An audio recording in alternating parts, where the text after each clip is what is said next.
Bienvenidos a Postales Argentinas. Uno de los rasgos sobresalientes del Teatro de Buenos Aires es que se hace con teatro, pero además de hacerse con teatro, se hace con otros ingredientes. Se hace con magia, se hace con cine, se hace con televisión, se hace con literatura y también con teatralidad social. Hay una teatralidad social que sería la fuente para el hacer del teatro argentino. ¿Quién mejor que Bernardo Cappa, excelente dramaturgo y director, para reflexionar sobre esas teatralidades sociales, sobre las que él ha escrito y especialmente sobre la teatralidad del fútbol?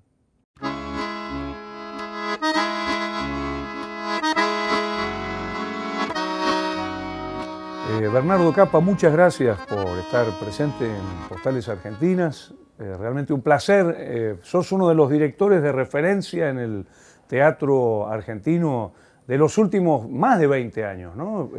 ¿Cuándo empieza tu trayectoria y cómo empieza? Bueno, primero gracias por la invitación. Para mí es un honor estar acá, está buenísimo poder pensar lo que hago y yo empecé exactamente en el 90. Me eligió Pepe Bove para hacer una obra que se llamaba Raja Corazón y de ahí nos fuimos al Festival de Cádiz. Entré y fuimos al Festival de Cádiz, que era de Oduvaldo Vianafilo. Claro, Teatro de la Campana. Teatro de la Campana, sí, yo la vi. Sí. Que era bifrontal. Reemplazo a Fabián Vena y de ahí nos vamos al Festival de Cádiz. Y fue una experiencia muy intensa porque yo reemplacé, era mi primer trabajo y reemplacé a Fabián Vena en 15 días por el video, así, pa.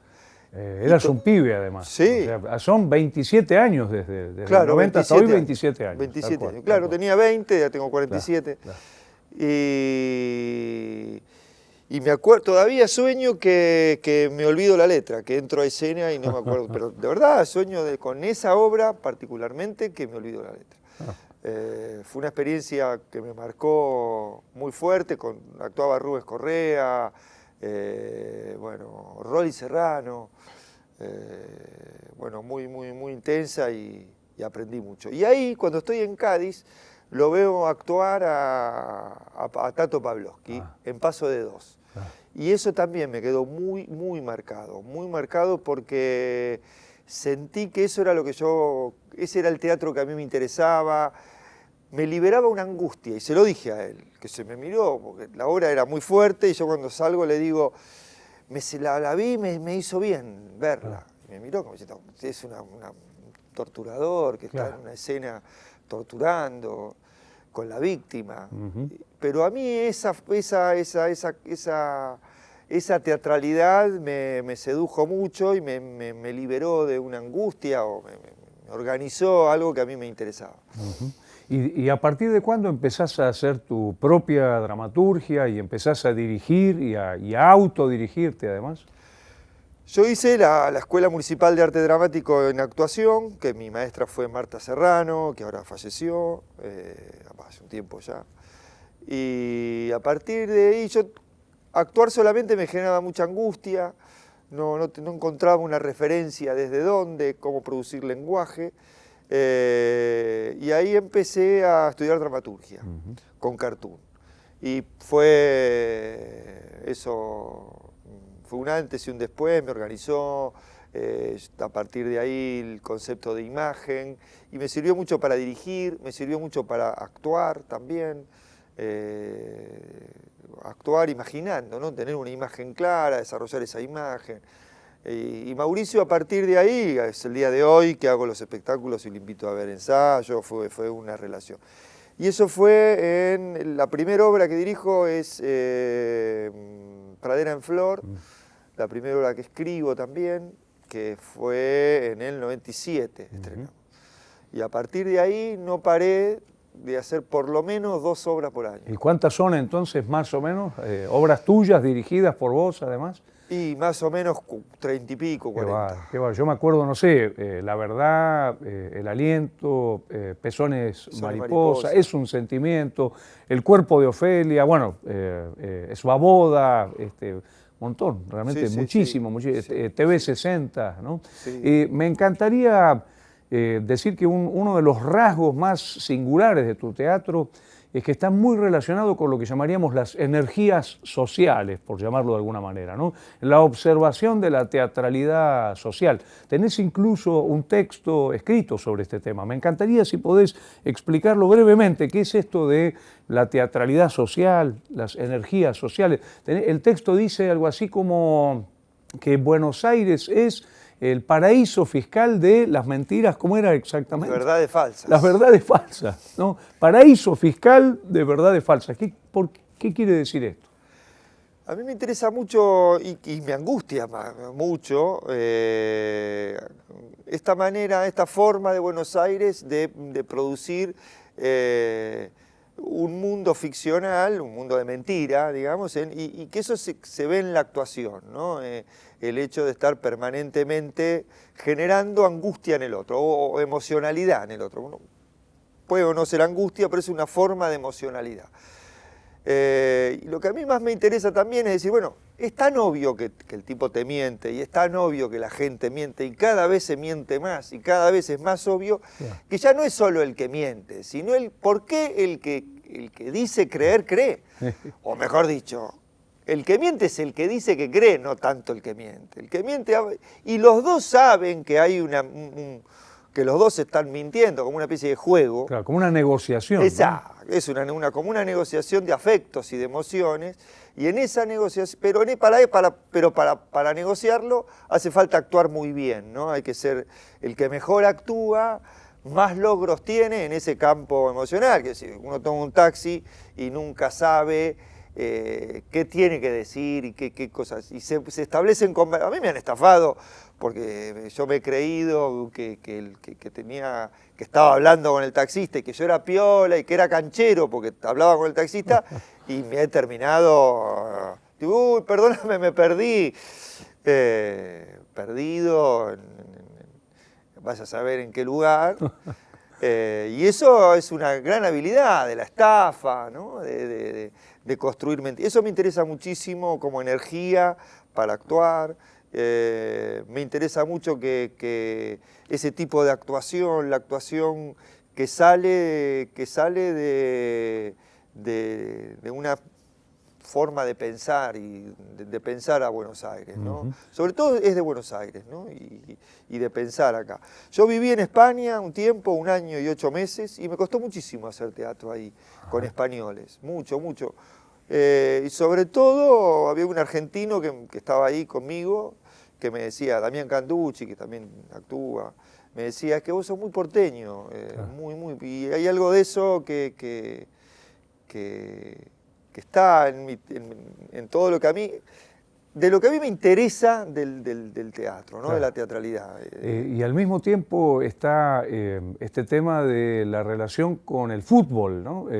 Y la relación con tu viejo, ¿no? Tu viejo Ángel Capa, ¿no? En ese sentido, trabajás mucho sobre el fútbol, pero también me encantaría si podemos hacer un brevísimo peloteo sobre relaciones entre fútbol y teatro, ¿no? Por ejemplo, ¿el fútbol te sirve para hacer teatro? Sí, no, primero el vínculo con mi viejo se va en el 76 y el vínculo con mi viejo es, yo jugaba al fútbol solo mucho tiempo en el campo con mis abuelos y como vivían a 5 kilómetros del pueblo, yo jugaba solo. Y yo me di cuenta, yo quería ser jugador de fútbol, o creía que quería ser jugador de fútbol, hasta que me di cuenta, cuando me fui a probar a Ferro, que no me gustaba eso.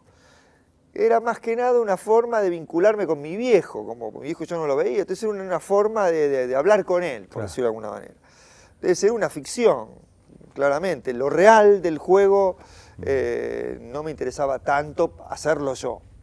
Ahora, el juego en sí me interesa mucho y me interesa mucho todo lo que lo rodea, digamos, ¿no? Yo he estado mucho en mesas de directores técnicos, de gente asociada al fútbol, el tipo rápidamente el tipo de fútbol tiene una opinión sobre vos muy rápida.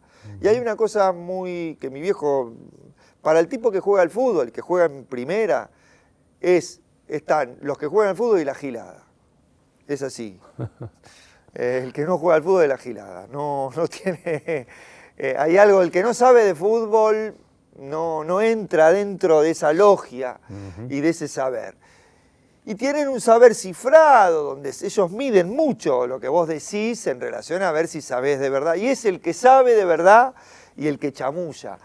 El que sabe de verdad tiene un lugar más privilegiado y el que chamulla, salvo si es simpático y gracioso, es aceptado. Pero si no, no. Y el que sabe de algo, que sabe mirar el juego, sabe observar el juego, se da cuenta si un jugador es buen jugador o no. Digo, por ejemplo, el otro día hablaba y uno me dijo, estábamos hablando con un amigo, no voy a dar nombre, porque es un muchacho de teatro, que me hablaba de fútbol. Y en un momento me dice, en Independiente Rigoni juega bien. Y yo me quedé como diciendo, ya está, termina la conversación, Rigoni no juega bien. El que juega bien es Barcos en Independiente, Rigoni no. Y ahí hay algo que se interrumpe, no te puedo seguir escuchando. Es jodido eso, pero no. Esto me lo decía también una vez hablando con Grandinetti, que íbamos a hacer un espectáculo de fútbol. Tengo una grabación con Grandinetti y mi viejo hablando de fútbol. Sí. Grandinetti sabe mucho de fútbol. Mirá. Y voy a contar una infidencia que Grandinetti la contó. Le dice que Bartiz le dijo, Darío, ¿por qué no jugás al fútbol? Le dijo, en vez de actuar. Que es una maldad, pero que implica algo que ahí Bartolo, cuando fui a lo de Bartiz, pude juntar ese mundo del fútbol con el mundo del teatro. Hay algo que Bartiz junta, esa especie de mirada, que no es buena, ¿no? Uno, si lo piensa de afuera, es una mirada que opina mal, que habla mal del otro, que se burlona en relación al otro, pero que lo que bueno que tiene la cancha, el fútbol, y este caso la teatralidad que aprendí en lo de Bartiz, es que eso está expuesto, eso está en juego. Eso no está escondido, eso está dicho. Como dice, hay una nota de Bartolo que dice, nos reíamos de nuestra maldad. Reírse de que uno intenta defenderse y para defenderse se hace el malo, se burla, tiene una opinión.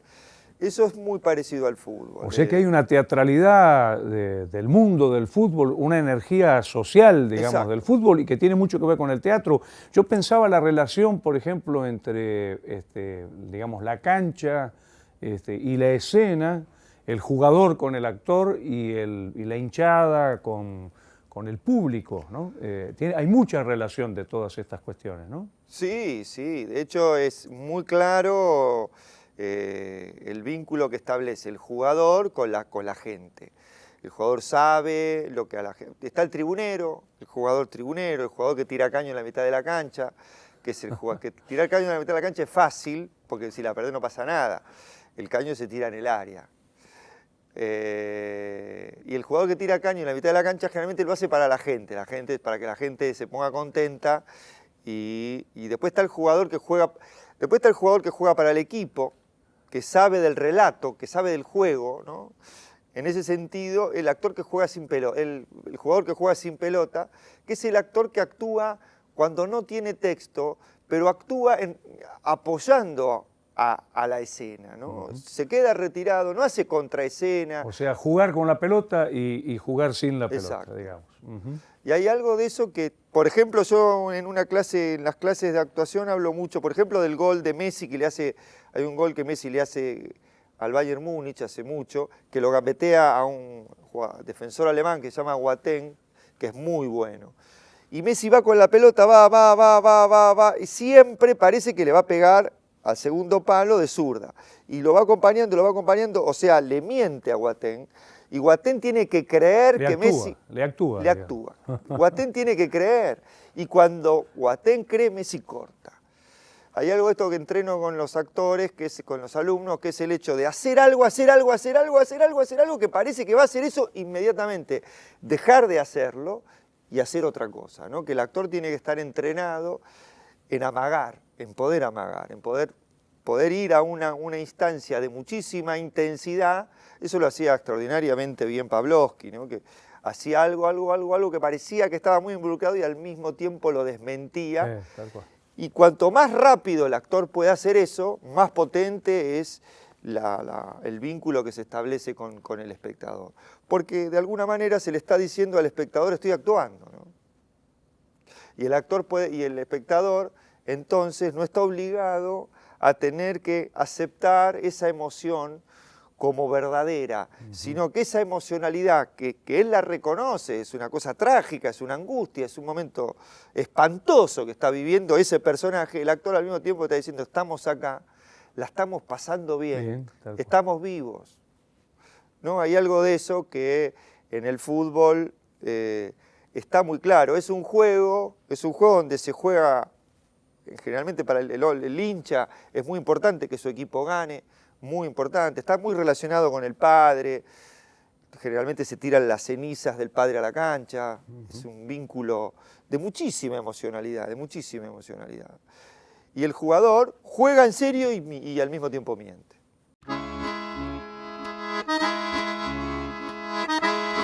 Retomando este tema de las relaciones entre el fútbol y el teatro, una vez organizaste una reunión entre Bartís y Menotti. Sí. Bartís hablando sobre fútbol y Menotti hablando de teatro, porque además ahí confesó que él escribía teatro, que tenía guiones para televisión, que por supuesto nunca largó, yo se los pedí para leerlos, pero me gustaría que recuerdes esa reunión. ¿Qué fue para vos importante de escuchar al más grande director argentino hablando de fútbol y a uno de los grandes directores técnicos de la Argentina hablando sobre teatro? Y fue primero muy emocionante porque de alguna manera era como resolver un tema con mi viejo, ¿no? de una enorme emocionalidad. Y después que Bartís habla y muy bien de fútbol, sabe de fútbol. De esto que te decía, Bartís no va a decir que Rigoni juega bien. Y Menotti también el hecho de él fue un gesto enorme para Menotti, que tiene un narcisismo gigantesco, ir hasta el Sportivo Teatral, un lugar donde se hace teatro. Ojo, él seguramente googleó quién es Bartís y sabía quién es Bartís. Él es más, es el medio amigo de Tito Cosa, y confesó, sí, que estaba escribiendo una obra que explicó ahí, yo nunca tampoco No la largó, yo se la pedí, nunca la pasó. Tiene Menotti lo que se animó, Menotti era un tipo de Rosario, muy elegante, de los pitucos de Rosario, y que se animó a hablarle de sensibilidad en un mundo masculino sin quedar como homosexual, ¿no? Se le tiene mucho miedo en ese mundo, la sensibilidad está ligada a eso. Y él hablaba de la sensibilidad, que para jugar al fútbol hay que sensibilizarse. Entonces tú tienes sensibilidad en relación al teatro al teatro. Y yo creo que hay mucho de la fuerza del teatro de Bartís que tiene que ver con la comprensión de estos temas, ¿no? O por lo menos de lo que a mí me interesa del mundo de Bartís. ¿Te acordás que en un libro de él, la forma de definir el teatro es una cancha con niebla, dice, ¿no? Sí, Una especie de partido de fútbol donde la niebla ingresa en la cancha y ya no se sabe muy bien para dónde se patea. Te quería preguntar también por el rol de la hinchada en relación a la teatralidad, ¿no? Los disfraces, las banderas, los cantitos sobre todo, ¿no? La intervención directa sobre el juego en términos muy creativos, muy poéticos, ¿no? Sí, en Buenos Aires el hecho de ir a la cancha, primero que es una enorme participación de toda la gente del barrio, es un encuentro, es la identificación con lo que ellos llaman los colores, el color, ¿no? Una conciencia de la forma, digamos, ¿no? Ponen en el color la emoción, y la hinchada sabe que va a resolver problemas como la muerte, como la angustia, el miedo a la muerte, los afectos más intensos, en algo estético, que es el juego, ¿no? Ahí resuelve y los cantitos. Y está en juego lo que circula en Buenos Aires como tema, digamos, por ejemplo, el tema de la muerte, donde hay la hinchada. Hay una canción de la hinchada de San Lorenzo que dice, a los de Huracán le dicen, saltaste el paredón y ahora te llevas a tu amigo en un cajón, le dice, ¿no? Que no lo hagas más, porque si no, como un consejo, qué mal amigo sos, que viniste a atacar y te lo tuviste que llevar en un cajón cuando fueron ellos los que lo mataron. Yo creo que ahí sintetiza algo de la relación del vínculo de la construcción política de Argentina con la muerte, con el sentido de la muerte y de cómo se produce esa emocionalidad, y el tipo no tiene de esa construcción mafiosa. Claro, y eso me da pie para conectar con el último de los espectáculos tuyos, el más reciente, que es El cuerpo de Ofelia, ¿no? Donde trabajás justamente la teatralidad de los velorios, la teatralidad del fútbol, esta idea de la teatralidad de la muerte en la Argentina, ¿no? A partir de una reescritura de Hamlet de William Shakespeare, ¿no? Sí, ahí nos metimos con el velorio de Ofelia, teniendo en cuenta que en Andamio 90 era Alejandra Agüero se la vela ahí, se la velaron ahí, se llamaba Ofelia, y nosotros la convención del velorio nos sirvió para trabajar sobre ese mundo mafioso, que también es el mundo de Hamlet, pero lo argentinizamos, ¿no? Lo argentinizamos en los gestos, lo argentinizamos en esa forma de actuar lo solemne, pero que al mismo tiempo se está negociando otra cosa. O sea, el tipo parece estar muy acongojado porque hay un muerto, pero sobre esa congoja el tipo sabe sacar partido con mucha velocidad. En este caso, Claudio quiere hacer enfrentar a Laertes con Hamlet y le niega el cuerpo a una médica forense. Y siempre hay una víctima, ¿no? En Argentina siempre hay alguien que va a ser víctima del relato, de esta construcción. Necesita este relato una víctima. Y esa víctima generalmente muere, ¿no? Es la muerte, digamos, el material de donde... Es una especie de vampiro, ¿no? Unos tipos que vampirizan la emoción para poder construir poder.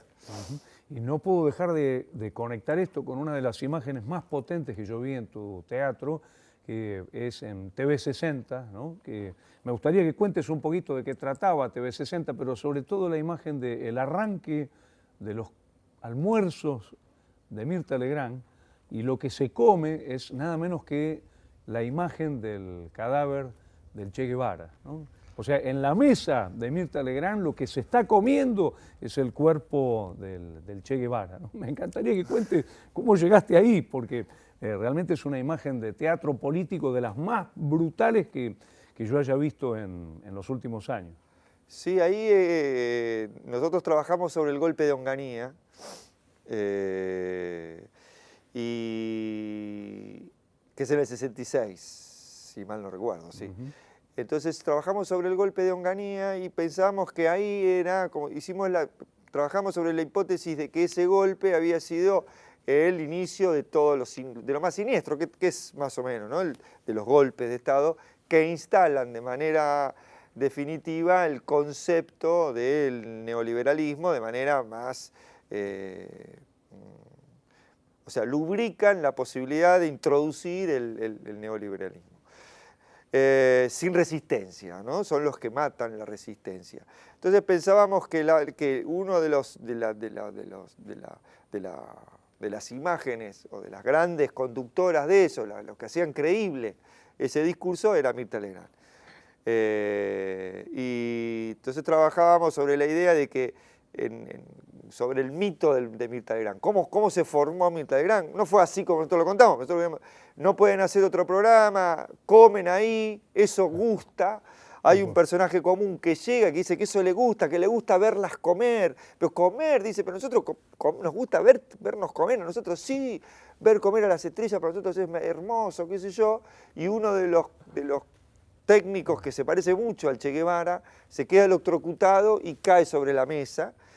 Y eso, como en la última cena, lo muestran, y como el cuadro de la lección de anatomía, lo muestran en el aire, y es un éxito descomunal. Y se parece mucho a la foto del cuerpo del Che, ¿no es cierto? La foto en Bolivia, ¿no? Del cuerpo del Che. Es decir, una de las cosas que a mí más me fascina del teatro argentino es esto de no está tan hecho con convenciones teatrales, sino más bien con convenciones sociales, ¿no? Con intensidades de la teatralidad social. Por lo menos eso en tu teatro es fuertísimo, ¿no? Sí, sí, está bueno eso que decís, porque es algo que también es una... Siempre uno, por lo menos yo dudo hacia dónde ir, hacia dónde estar o por qué estoy en tal o cual lugar. Y me doy cuenta que lo que a mí me mueve a hacer teatro, lo que me dan ganas de juntarme a ensayar es eso, ¿no? Y tratar de comprender una realidad y que Buenos Aires, por desgracia para vivir en ella, pero por suerte para los que hacemos teatro, está llena y llena y llena de teatralidad, ¿no? Permanentemente, un consorcio es un lugar privilegiado para poder hacer una obra de teatro. Tal cual. Yo quería preguntarte en relación al futuro, digamos, pensando en estos 27 años, ¿no? de laburo sostenido en el teatro, ¿cómo ves el futuro de tu teatro? ¿Hacia dónde se encamina? Si pensás en cruces con otras experiencias que no hiciste o pensás en ir radicalizando una poética que fuiste descubriendo a lo largo de estos años. Sí, justo es algo que estoy pensando seriamente, qué es lo que me sostiene en relación al lenguaje, sobre todo teniendo en cuenta que yo estoy haciendo y no estoy alejado de las modas que se van produciendo, del lenguaje y esta idea de que el teatro es menos moderno. A mí lo que más me interesa es la radicalización de un tipo de actuación muy de Buenos Aires y poder trabajar esa actuación en los detalles donde más se pueda producir esos detalles. Por ejemplo, en el velorio de Ofelia, todo el momento del café, cuando se sirven café y están tomando café, ahí hay algo de esa teatralidad que a mí me interesa mucho, de ese mundo donde se produce la estafa, por decirlo de alguna manera, y en esa forma de la estafa, ¿no? En esa teatralidad de esa actuación falsa, pero de tan falsa se vuelve orgánica y revela por lo menos que son verdades falsas, ¿no? Eso es lo que más a mí me interesa. Bernardo Cappa, muchísimas gracias por tu paso por Postales Argentinas. Realmente te consideramos uno de los directores más interesantes de los últimos años en la Argentina. Muchas gracias. No, gracias a vos, Jorge, y bueno, un honor siempre estar acá.